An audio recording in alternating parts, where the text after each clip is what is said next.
3 erreurs de débutants en trek, version vêtements. Erreur numéro 1, franchement faut arrêter avec ça, acheter des vêtements beaucoup trop chers.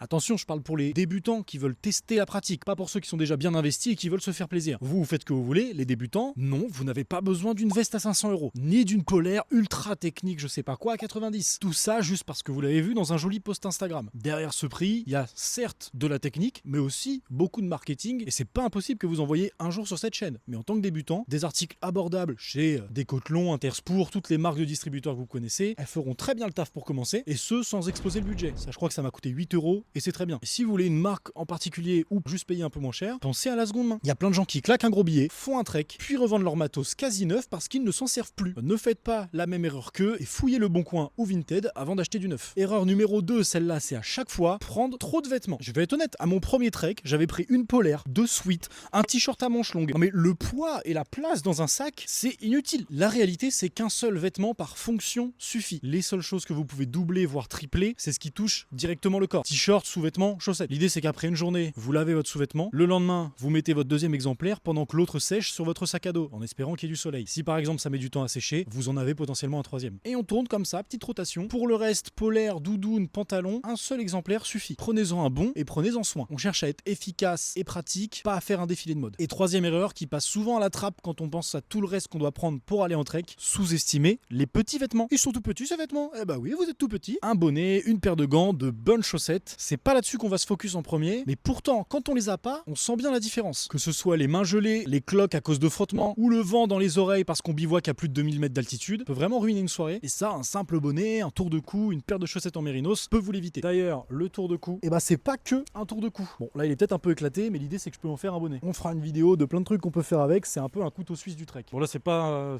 t'as compris. On peut penser au cagoule ninja aussi. Ninja! C'est en fonte, nickel. En bref, ça prend peu de place et ça peut vraiment sauver votre confort. Tu connais maintenant